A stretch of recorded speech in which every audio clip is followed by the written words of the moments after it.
The National Cancer Moonshot Initiative was an effort by President Obama to end cancer as we know it. The Obama administration is now over, but the hopes for a cure remain strong for millions affected by cancer. Only on News 3, Susan Simon has more on what's next for the Cancer Moonshot.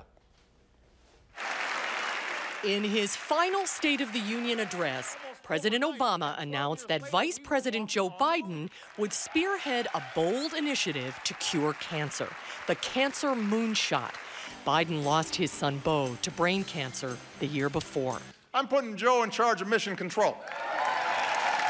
The Moonshot dedicated $1.8 billion for cancer research over 7 years. It was thrilling news for researchers in Madison.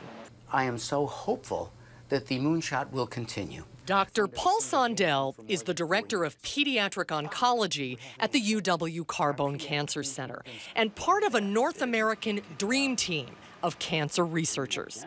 In the work that I do trying to use the immune system to attack cancer, in the last 10 years we've seen incredible progress. Now is the time for us to build on that progress, and the Moonshot is really allowing it to happen. A year after it was created, Donald Trump won the White House.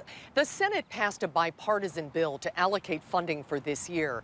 But President Trump has announced his intention to cut the budget for the National Institutes of Health by 18%, so the future remains unclear. But if we get the $680 million in the first year and then the funds for it stop, this initiative that's going to be aimed at doing clinical trials over the next 6 years in pediatric cancer is going to get up and started, but we're going to lose the funding before we can really get patients onto the trials. No one understands more what's at stake with clinical trials than the Schutz family of Fall River. It's scary because they're putting possibly death sentences on our own kids. I mean, they have no idea that if he didn't have this, he would have died. Just a few years ago, Kim feared she would lose her son, Austin.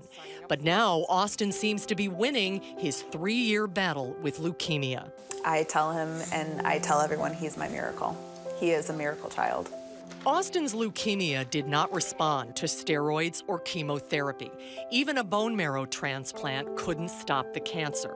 With all conventional treatments failing, Kim and her husband Jeff took Austin to Philadelphia for one last roll of the dice. A clinical trial which takes the HIV virus and turns it into a cancer killer.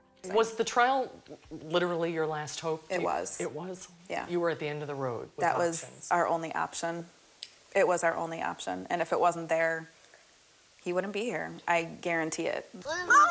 3 years later, Austin is one of the success stories. He has been in remission since the treatment. To have him in 2nd grade and healthy and happy, and you know, he does Cub Scouts and he can do coach pitch and football. He doesn't have any restrictions. I mean, this is the life that we were always meant to have for him. Unlike his mom, Austin doesn't remember much about the hardest times, but his room is decorated with hospital memories. Every moon he collected, that's how many times he got sedated for procedures. Oh. The anchors are every single time he got poked for his port. Oh my goodness. Every red bead is every time he got a blood draw. I think that they're going to look at the budget and say, this is untenable. We need our cancer research investment to move forward. Sick children, sick adults can't wait. You are very, very strong. That's true, isn't it? It is true. Do you feel that about yourself, buddy, or you don't really realize it yet? You will. You will someday. Susan Simon reporting. Phase 2 of that amazing clinical trial that Austin had is now in Madison. Doctors are treating patients like Austin right here in town at American Family Children's Hospital.